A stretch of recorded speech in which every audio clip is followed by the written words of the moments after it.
Bonjour, aujourd'hui une vidéo sur le chapitre concernant l'histoire du tourisme.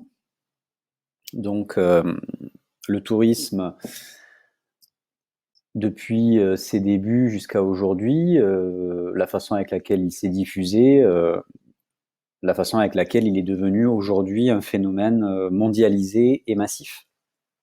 Voilà. Alors pour commencer, j'ai mis sur mon PowerPoint quelques images. Alors en fait, ce sont des tableaux qui représentent l'expédition de Napoléon en Égypte. Alors, pourquoi est-ce que j'ai mis ces illustrations? Parce que finalement, on pourrait se poser la question de savoir si Napoléon a fait du tourisme lorsqu'il était en Égypte.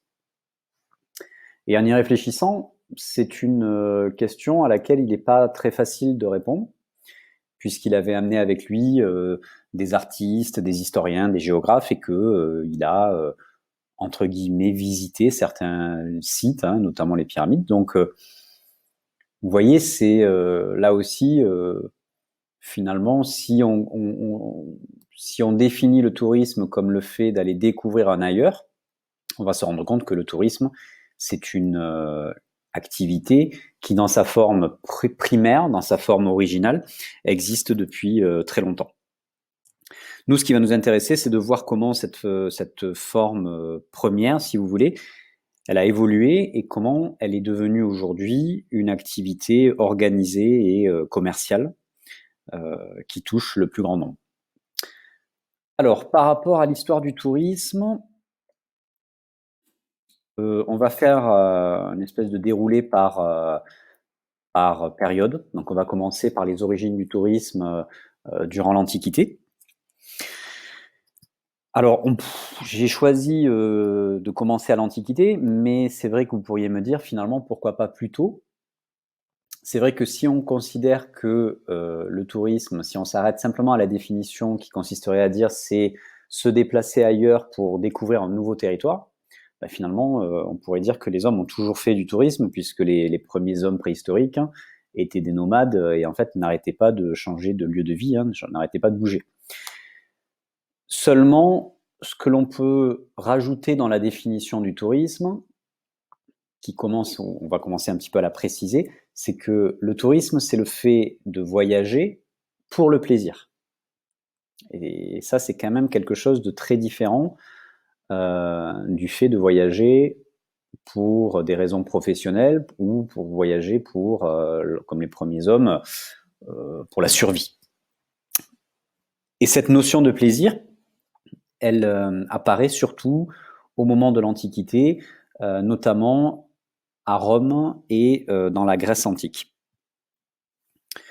Alors, qu'est-ce qui va se passer en fait dans ces deux civilisations?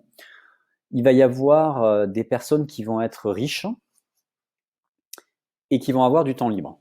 Voilà, on va voir que dans la définition du tourisme, les moyens financiers et le temps libre, ce sont les deux éléments indispensables pour faire du tourisme. Alors, les plus riches à Rome ou les plus riches à Athènes vont souvent décider de se faire construire des villas à l'extérieur des villes, tout simplement parce que ce sont des villes qui sont très désagréables à vivre, notamment en été. Voilà, il faut savoir qu'à Rome, durant l'Antiquité, il y a plus d'1 million d'habitants, et ce sont des villes antiques, donc forcément, vous n'avez pas de système vous n'avez pas d'égouts, vous n'avez pas d'éboueurs, donc ce sont des villes dans lesquelles il y a une vraie puanteur, une vraie difficulté avec la chaleur. Donc ces gens préfèrent fuir un petit peu la ville lorsqu'il fait trop chaud, et ils se font construire des villas.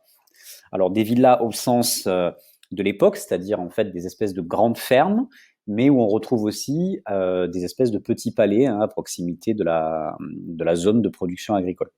C'est ce qui va donner d'ailleurs aujourd'hui le terme villa, c'est-à-dire grande maison bourgeoise. Alors, on va retrouver ce genre de villa, par exemple pour les Romains, ils vont se faire construire ces villas sur la côte, par exemple à Capri. Et donc, on pourrait presque dire que ces civilisations ont inventé ce qui aujourd'hui pourrait être défini comme des résidences secondaires. Voilà, je vous montre quelques images de ce à quoi pouvaient ressembler ces villas. C'était aujourd'hui, on pourrait presque appeler ça des exploitations en fait agricoles. Hein. Il y avait une zone d'habitat, mais une zone aussi qui était complètement réservée à la production agricole.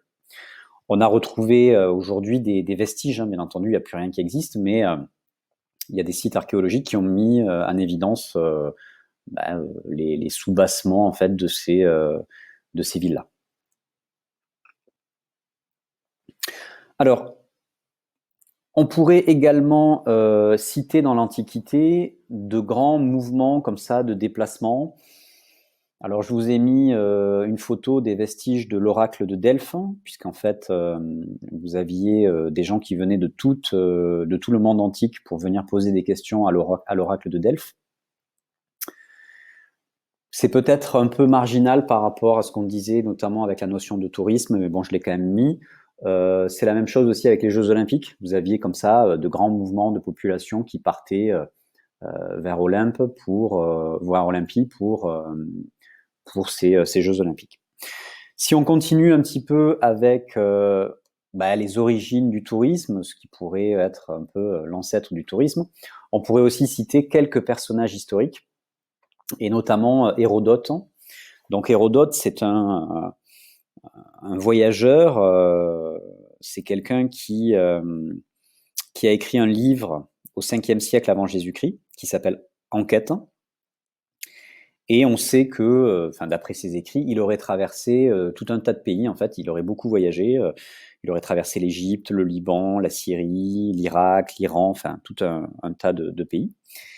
Et ce serait un peu l'ancêtre de la géographie et finalement aussi, entre guillemets, du tourisme, puisque ce qui l'a motivé, c'était de découvrir de nouvelles cultures, de nouveaux peuples et de les décrire dans son ouvrage.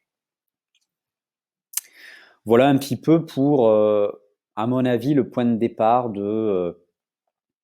pas du tourisme tel qu'on peut le connaître aujourd'hui, mais d'une forme très archaïque du tourisme qui comporte déjà en elle les éléments les plus importants de sa définition, c'est-à-dire le fait d'avoir du temps libre et le fait de l'avoir de l'argent. Donc bien sûr, c'était qu'une minorité qui pouvait en profiter de cette activité en fait de découverte de nouveaux territoires, et aussi l'idée que c'est agréable en fait de changer d'environnement, qu'il peut y avoir un ailleurs plus confortable que notre lieu de vie quotidien. Voilà, donc là on a déjà des éléments qui sont en lien avec la définition actuelle du tourisme. Alors si on continue dans le temps, si on avance dans le temps, on arrive au Moyen-Âge. Donc le Moyen-Âge, ça va être une période, presque une période d'arrêt en fait par rapport à ces voyages de loisirs, tout simplement parce que c'est une période d'insécurité. Voilà, une période d'insécurité ambiante, comme vous le savez, donc il y a beaucoup de guerres, beaucoup de violences, donc les seigneurs se réfugient dans leur château fort, et on a tendance à rester tout simplement à proximité des châteaux pour éviter pour éviter de prendre trop de risques en fait. Finalement, les seuls éléments qui pourraient faire penser un petit peu à, alors pas vraiment à du tourisme, mais à des grands déplacements, ça va être les pèlerinages, notamment vers Jérusalem ou Saint-Jacques de Compostelle. Donc vous avez donc des mouvements comme ça de population qui partent. Et vous allez avoir aussi le phénomène des croisades. Voilà, les croisades qui peuvent être considérées comme des voyages, mais il y a quand même une finalité guerrière, donc on ne peut pas vraiment les classer comme des ancêtres du tourisme. Mais ce qui est intéressant dans les croisades, c'est le phénomène de rencontre entre deux civilisations.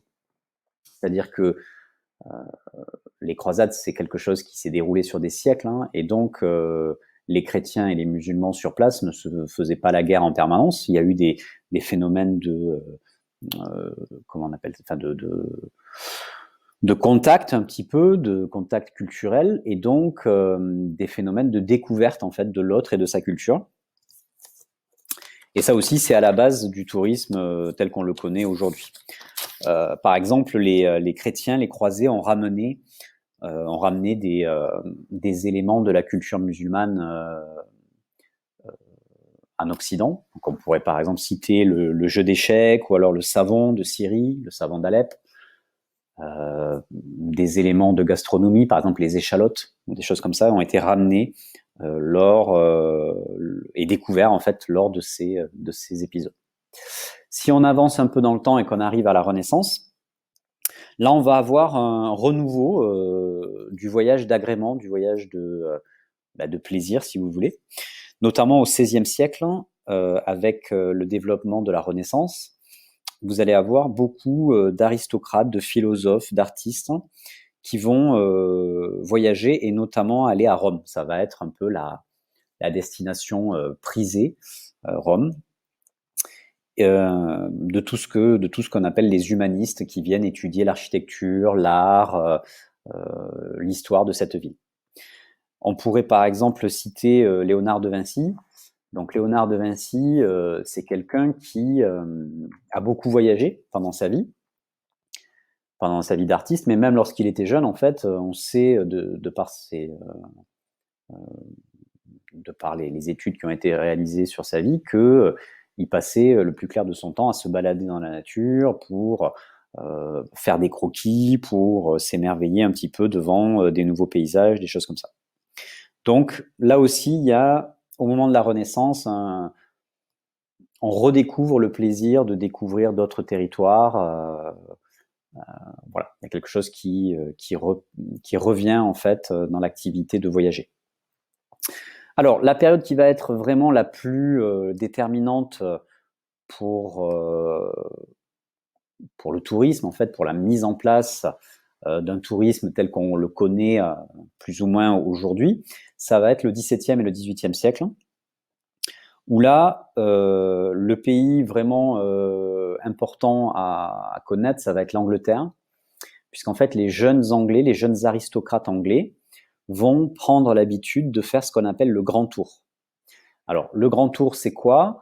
C'est en fait l'idée que pour qu'un aristocrate puisse avoir une éducation correcte, pour qu'il puisse avoir une culture correcte, il lui faut faire un voyage initiatique, un voyage de plusieurs mois, un voyage de découverte de tous les grands lieux européens, de tous les grands lieux de culture antique, de civilisation antique européenne. Donc, par exemple, ils vont aller à Rome, ils vont aller à Athènes, ils vont aller à Paris. Et l'idée, c'est de découvrir un peu ces lieux pour pouvoir ensuite en parler lorsque on est invité dans la grande société, lorsqu'il y a des repas, des choses comme ça. Donc, le grand tour. C'est aussi une époque où, petit à petit, on va redécouvrir les bienfaits de l'eau sur la santé.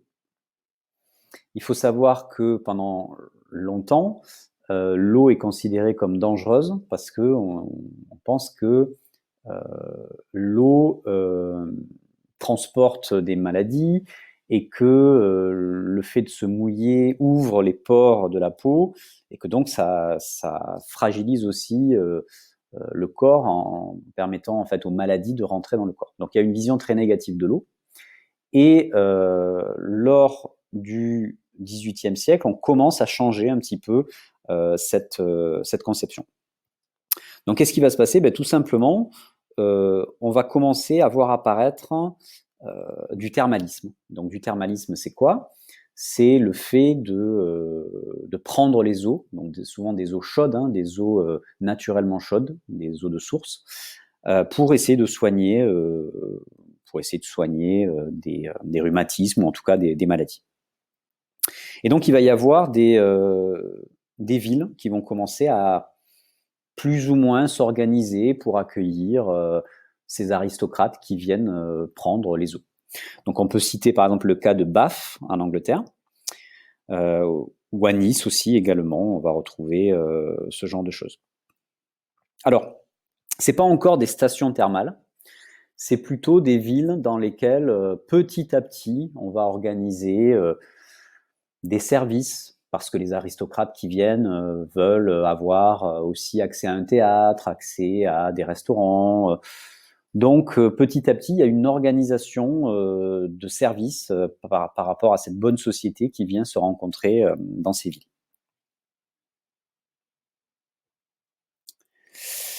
Donc ce qu'on peut dire, c'est que finalement, le tourisme moderne, il aurait une origine anglaise. Ce serait vraiment les Anglais qui l'auraient développé. Mais à l'époque, il est vraiment limité à une élite financière qui forcément ne travaille pas, donc a du temps. Et ce qu'on va voir maintenant, c'est que toute la suite de l'histoire du tourisme, ça a été ce mouvement qui a consisté à partir d'une activité limitée à une élite pour en faire une activité aujourd'hui mondialisée et accessible au plus grand nombre. Alors on continue dans le temps, on arrive au 19e siècle, on fait quand même des bonds assez importants. Donc le 19e siècle, c'est l'époque de la révolution industrielle. Et là, il va y avoir des changements radicaux, tout simplement parce que l'homme va pouvoir, grâce à la machine à vapeur, l'homme va pouvoir se déplacer beaucoup plus vite par le train, par le bateau. Donc en fait, il va y avoir une véritable facilité à se déplacer plus rapidement, plus loin, et avec un confort beaucoup plus important aussi que auparavant où on pouvait se déplacer qu'en calèche ou à cheval. Alors à partir des années 1830 en France, on va voir apparaître un véritable réseau ferroviaire, des voies ferrées qui vont se mettre en place et qui vont permettre tout simplement l'accessibilité de ces stations. On commence à voir apparaître véritablement ce qu'on pourrait appeler des stations thermales et aussi des stations sur le littoral, donc des stations balnéaires. Et là, il va y avoir une vraie fréquentation d'étrangers qui vont venir. Donc par exemple, la Côte d'Azur va être la destination privilégiée des Anglais, par exemple. On va voir aussi venir des Russes. Voilà. Donc à cette époque-là, ces villes commencent à mettre de plus en plus à disposition de cette clientèle des services, des hôtels, des casinos, des choses comme ça. Et donc on voit apparaître petit à petit ce qu'on peut appeler véritablement des stations balnéaires. Donc on pourrait citer dans Antibes, Cannes, Menton, des choses comme ça. La différence majeure avec ce que l'on connaît aujourd'hui, c'est que les touristes de l'époque viennent pour profiter sur la Côte d'Azur du climat doux en hiver. Donc en fait, c'est une fréquentation qui est complètement à l'inverse de ce que nous on connaît aujourd'hui. C'est-à-dire que les gens viennent passer l'hiver au bord de la mer pour profiter en fait de la douceur. Un autre élément au-delà du progrès au niveau du transport et de l'accessibilité, un autre élément, ça va être l'apparition dans la société de ce qu'on va appeler les bourgeois. Il faut savoir qu'avec le développement des usines, on va voir apparaître des patrons qui vont s'enrichir, parfois de manière immense. Là, vous avez au tableau, enfin vous avez sur le PowerPoint le cas d'Henry Ford, qui est donc le patron de la marque de voiture Ford, qui existe toujours, et qui est donc quelqu'un qui s'est énormément enrichi du fait de son usine. Mais c'est pas un aristocrate.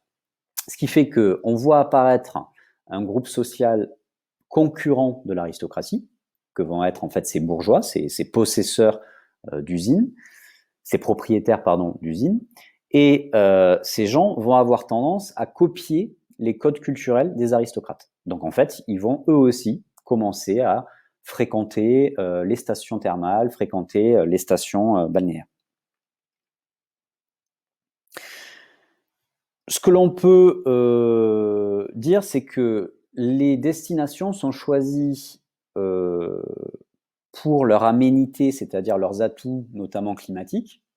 Donc, comme je vous expliquais, il y a une inversion par rapport à aujourd'hui. On va en montagne l'été pour essayer de profiter d'un climat plus doux, et on va au bord de la mer l'hiver pour là aussi rechercher en fait la douceur. L'idée, c'est de pas du tout aller vers les extrêmes comme nous, comme on fait à l'heure actuelle. L'idée, c'est plutôt de chercher la douceur du climat. La deuxième idée, c'est aussi de se retrouver entre gens de la bonne société. Voilà, c'est comme des espèces de points de rendez-vous obligatoires où on va retrouver la bonne société à Nice pendant l'hiver ou des choses comme ça. Bien entendu, la présence de ces bourgeois, de ces aristocrates, va entraîner, donc là je vous mets quelques photos de ces bourgeois un peu pour voir comment ils pratiquent les destinations. Vous voyez, juste pour l'anecdote, en fait, à l'époque, on pratique pas la plage comme aujourd'hui, bien sûr, on se baigne pas, on se met pas en maillot. L'idée, c'est pas de bronzer non plus, puisque le bronzage, c'est la marque de ceux qui travaillent dans les champs, donc forcément les pauvres. L'idée, c'est simplement de profiter de la douceur du climat pendant l'hiver. Alors, ces stations, petit à petit, ces villes, elles vont être obligées, entre guillemets, de s'équiper pour pouvoir accueillir les touristes. Les touristes, les touristes bourgeois, aristocrates, vont vouloir être logés dans des établissements de luxe. Donc, on va voir apparaître dans ces stations, on va voir apparaître des palaces, des hôtels de luxe. Donc là, vous avez le Negresco à Nice, hein, c'est cette partie. La photo est pas peut-être pas la meilleure. Vous allez avoir un peu partout, en fait, dans les stations balnéaires, voilà, des grands palaces. Donc on pourrait citer le palace à Hendaye aussi, l'ancien palace à Hendaye. Un peu partout, vous voyez arriver donc se mettre en place une offre hôtelière de luxe. Tout simplement parce que ces aristocrates veulent continuer à vivre dans les mêmes conditions que lorsqu'ils sont dans leur foyer. On va également commencer à aménager ces stations pour répondre à leurs besoins. Donc là, par exemple, la promenade des Anglais à Nice, elle a été construite en 1820. Et en fait, c'est la communauté anglaise présente à Nice qui a investi pour construire cette promenade qui leur permettait de tout simplement passer un moment agréable, notamment en soirée. Petit à petit, il va y avoir également un deuxième élément que l'on va retrouver dans toutes ces stations balnéaires, ça va être le casino. Le casino qui va être un élément primordial aussi qu'on retrouve à proximité du palace, dans les stations balnéaires et dans les stations thermales aussi. Donc on développe aussi les thermes. Donc là, vous avez une photo des thermes à Sali du Salat, qui à l'époque, donc au 19e et début 20e siècle, était très fréquenté. Et là, vous avez une photo du casino à Hendaye, donc qui était un espace de jeu très pratiqué par l'aristocratie et la bourgeoisie lorsqu'ils se rendaient dans cette station du Pays Basque français. Donc, on voit apparaître en fait des services, que ce soit le palace, que ce soit le casino, que ce soit les théâtres, les restaurants. En fait, tous ces éléments, les salons de thé, ces éléments qui viennent équiper, entre guillemets, la station, qu'elle soit thermale ou balnéaire, au profit de ces touristes, qu'ils soient aristocrates ou bourgeois. Alors, petit à petit, j'ai pas des photos, mais je continue là-dessus. Petit à petit, ce qui va se passer aussi, c'est que ces bourgeois, parfois, lorsqu'ils sont vraiment lorsqu'ils sont attirés par un lieu, lorsqu'ils reviennent régulièrement, ils vont parfois se faire construire une villa, donc une résidence secondaire sur place, Donc là, c'est vrai que à Hendaye, par exemple, c'est particulièrement vrai, ou à Saint-Jean-de-Luz, on va retrouver des villas construites dans les années 1800 ou alors au début des années 1900 pour en fait des bourgeois ou des aristocrates qui venaient passer quelques mois dans l'année.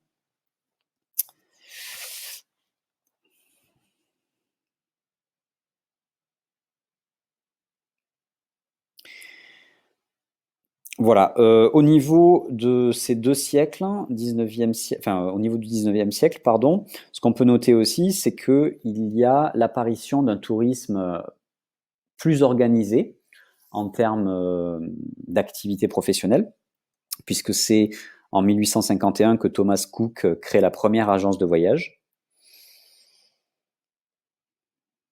Vous allez avoir aussi la création de guides touristiques. Par exemple, en 1900, vous avez le guide Michelin qui est créé.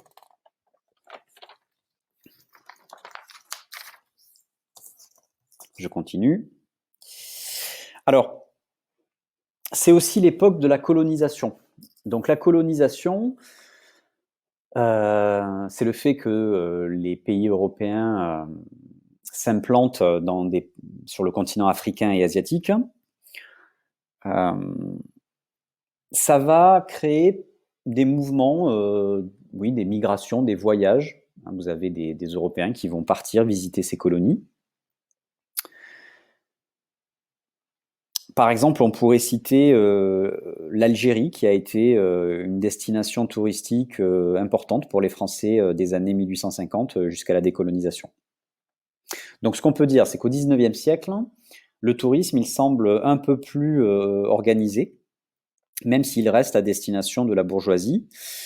Ce qui est important de voir, c'est que la fréquentation régulière par ces populations riches de destination va entraîner leur équipement.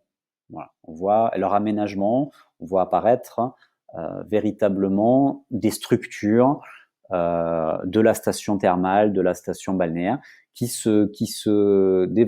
s'organisent toujours à peu près de la même manière. Une offre de logement autour d'hôtels, notamment plutôt de luxe, une offre de divertissement autour de théâtre et de casino, qui est quand même l'élément assez central de la vie mondaine à cette époque-là. Et ensuite, donc soit la plage, soit les thermes, pour profiter en fait pendant la journée de la présence sur le territoire. Alors ensuite, on passe au XXe siècle, du XXe siècle à nos jours. Je continue à faire des bonds dans le temps. Ce qu'on peut dire, c'est que la première moitié du XXe siècle, elle va être surtout marquée par la démocratisation du tourisme, c'est-à-dire le fait que petit à petit, ça ne va plus être une activité réservée à une élite, mais que ça va toucher le plus grand nombre. L'élément majeur qu'on peut retenir, en tout cas en France, c'est 1936, c'est pour ça que je vous ai mis cette photo qui est très connue, 1936 avec les congés payés. Donc le gouvernement de gauche à l'époque va mettre en place 2 semaines de congés payés, ce qui fait que vous allez avoir pour la première fois, pour les Français, la possibilité de partir en fait, découvrir des territoires qu'ils ne connaissent pas, parfois même à proximité de chez eux, mais ils n'avaient pas le temps, ils n'avaient pas les moyens d'y aller. Là, ils ont 2 semaines pendant lesquelles ils sont payés pour en fait profiter. L'idée, c'est aussi que bien sûr, ils utilisent ces 2 semaines pour consommer, pour faire fonctionner l'économie, mais c'est vraiment une grande avancée. C'est un grand moment pour les Français qui vont pouvoir, parfois pour la première fois, aller à la plage, découvrir des paysages nouveaux, juste à quelques heures en fait de leur domicile. Il y en a beaucoup qui partent en train ou en vélo. C'est encore une époque où tout le monde n'est pas équipé, bien sûr, de voiture.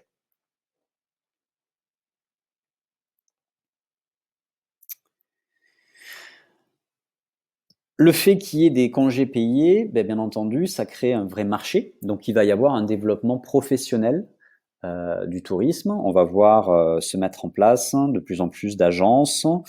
On va voir, par exemple, la première croisière autour du monde avec l'American Express qui se met en place. Ou alors le premier téléphérique à Chamonix en 1922 qui se met en place.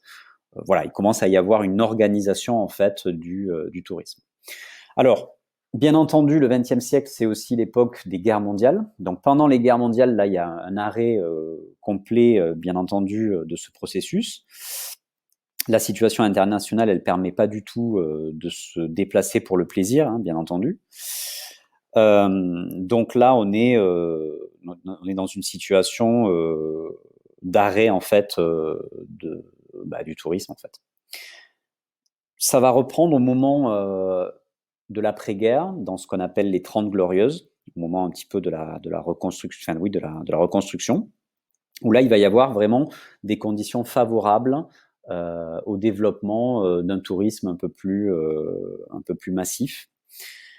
Tout simplement parce qu'il va y avoir une prospérité qui va se développer, et aussi parce que les mentalités vont changer. Les gens vont avoir envie de dépaysement, d'évasion, tout simplement pour oublier aussi ces périodes difficiles de la guerre.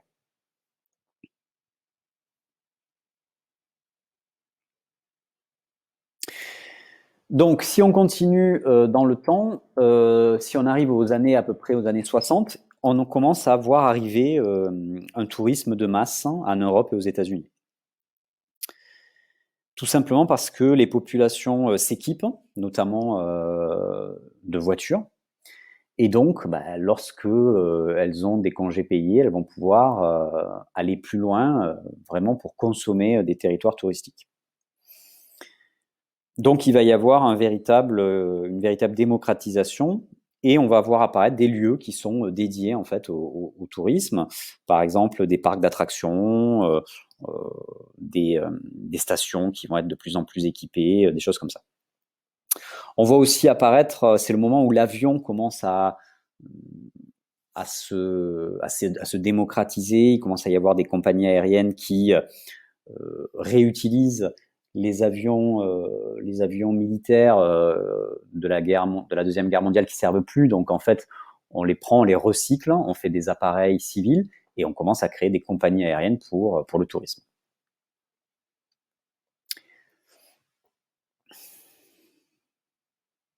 Donc c'est vraiment le moment où on va construire, on va développer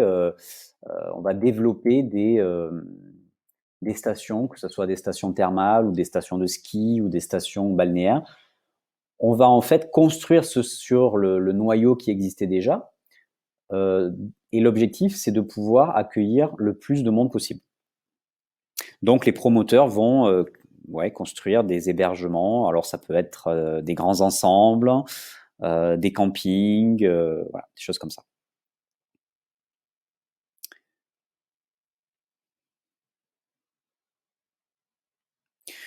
On va voir aussi arriver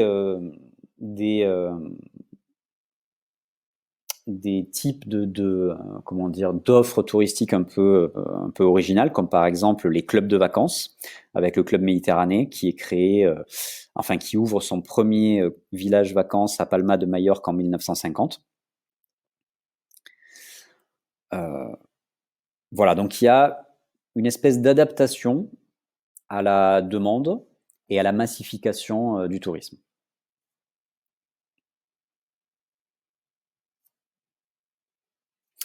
Dans les années 70, 80, 90, on va voir ce mouvement qui va être de plus en plus massif, tout simplement parce que les prix du transport aérien vont baisser et que le niveau de vie va augmenter.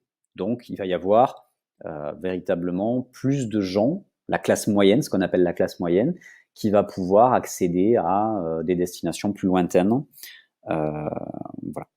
Notamment avec, au moment des années 2000, l'apparition de compagnies low cost qui cassent vraiment les prix des billets et qui permettent à pas mal de gens de pouvoir voyager.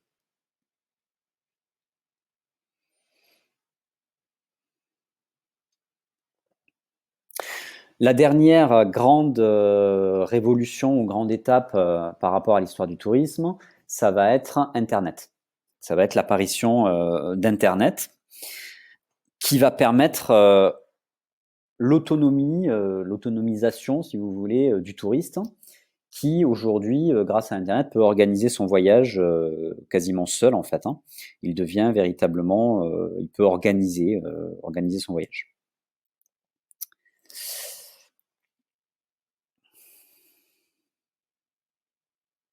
C'est, certainement un élément très impactant pour le tourisme, en termes d'industrie, puisque finalement les agences, doivent s'organiser pour continuer à exister en proposant quand même quelque chose, que le touriste ne peut pas gérer seul. Mais c'est vrai qu'internet, c'est un outil qui donne, aux touristes les moyens de réduire en fait les intermédiaires entre lui et son voyage.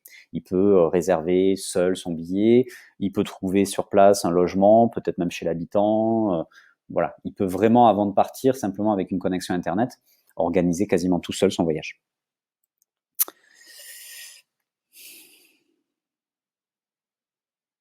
Ce qui fait qu'aujourd'hui, on est arrivé dans une situation où le tourisme, c'est quelque chose qui est une activité complètement mondialisée. C'est une activité économique parmi les plus importantes de la planète. Et c'est une activité qui n'est plus du tout réservée à une élite. Aujourd'hui, c'est pas la peine d'être un grand bourgeois pour pouvoir passer une semaine de vacances en Espagne. Tout le monde, quasiment tout le monde, on va dire, à partir du moment où vous êtes dans la classe moyenne, hein, peut accéder à du tourisme. Voilà. Bien entendu, du tourisme en fonction de ses revenus, en fonction de ce qu'il est en mesure de payer, bien entendu, en termes de services, en termes de qualité. Mais si on reste sur l'idée que faire du tourisme, c'est voyager ailleurs que dans son environnement habituel pour le plaisir, c'est une activité qui aujourd'hui concerne un nombre important de populations. Pas tout le monde sur la planète, mais un nombre important de populations. Donc si on doit conclure, on peut dire que le tourisme, il est passé d'une pratique réservée à quelques-uns à une pratique mondialisée et massive, et que cette transformation, qui est une transformation économique, sociale, elle a beaucoup impacté les territoires. Bien entendu, aujourd'hui, les territoires, ils n'ont plus à accueillir que quelques dizaines d'aristocrates, ils accueillent des populations entières, et donc ça a eu un impact très fort sur la morphologie et sur l'organisation des territoires. Ces destinations, elles ont dû s'adapter pour profiter du tourisme, mais parfois elles l'ont subi aussi, c'est ce qu'on verra dans d'autres cours. Ce qui fait que les acteurs du tourisme, les professionnels du tourisme, tout au long de l'histoire du tourisme, ils ont dû, et ils devront encore, s'adapter à cette pratique qui est en fait sans cesse en évolution et qui demande justement d'anticiper ces évolutions et les attentes de cette population qui est de plus en plus exigeante parce qu'elle est capable aujourd'hui avec Internet justement de se renseigner, de laisser des commentaires, de se renseigner aussi sur l'expérience d'autres touristes avant eux. Donc c'est une population qui est très exigeante et qui est de plus en plus informée. Voilà ce qu'on pouvait dire schématiquement, hein, rapidement bien sûr, sur l'histoire du tourisme. Si jamais vous avez des questions, vous pouvez m'envoyer un mail, vous pouvez récupérer le cours aussi, le cours écrit sur mon site internet. Voilà, donc je reste à votre disposition si vous avez des questions et je vous souhaite un bon courage.